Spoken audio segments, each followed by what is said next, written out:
Welcome to Nintendo Historia, our third episode. And this is a bit of a shorter one because it was a bit hard to find information about it. And it's a pretty straightforward device that we're talking about. We're still on our accessories because they're fun and interesting and they're a little shorter for me to get into. But we're talking about the Transfer Pack, this lovely thing here.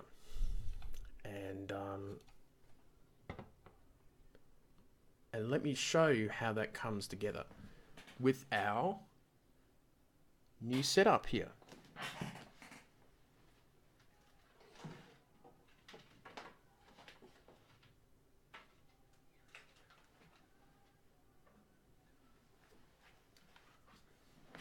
So, I should have done that before the video, but you get what I mean. So, it easily fits in. Now, obviously, this was mainly used for Pokemon games. So it fits in quite nicely and easily, like that, for example. And it fits on the back of your N64 console. And it plays it just like that. So it looks a bit funny, and it did feel a little heavier and very bulky on your N64. And it did feel a little bit strange. I think I used to hold it on the ground when I played with it. But starting with the history of it, it was released in Japan, April 30th, 1999, December 31st, 2000, in Europe and in America, February the 29th in year 2000 as well. And the Transfer Pack was seen as a device where you would transfer information between the Game Boy game and N64 games. Now, with Pokemon, you're allowed to transfer your teams over to games such as Pokemon Stadium and Pokemon Stadium 2, and you were allowed to play them in that particular game for the Nintendo 64, which was a really cool feature. And this came bundled with Pokemon Stadium in America, and then it was sold as a separate device. And I own two of these, which is very cool. There were other games that actually used this sort of info too, such as Mario Golf, Mario Tennis, and Perfect Dark, which was very cool. And I think this was sort of the early signs of sort of transferring info between handhelds and home consoles. So this was probably the earliest sort of way of doing it in some respects. And no, this device does not allow you to play Game Boy games on the N64, which would have been very cool, but it doesn't.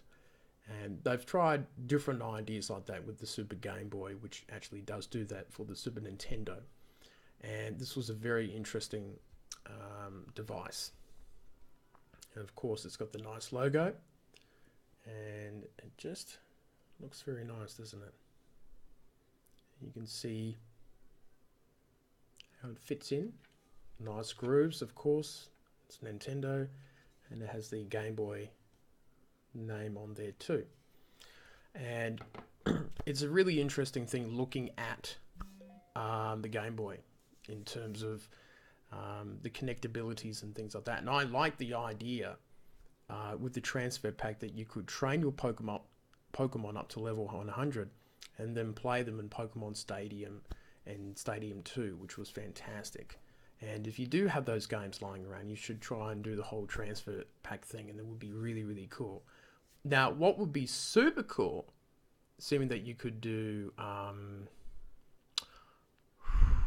Pokemon, the original Pokemon Red, Blue, and Yellow on the new Nintendo 3DS. If they released Pokemon Stadium on the 3DS, you could technically do a transfer of those Pokemon to that and sort of relive it, but I don't think that will ever happen, sadly. So your next best bet is to grab one of these and get an old Nintendo 64 console. But I remember these sold for about $40 to $50 here in Australia, and they were very handy. They were very, very good. So, and very good to see that sort of stuff. So that brings us to the end of our history channel. Well, our history lesson for today, not the whole channel, But it's great to see another little item by the Nintendo 64 era. Very, very cool. That's it from me, and I'll see you another time.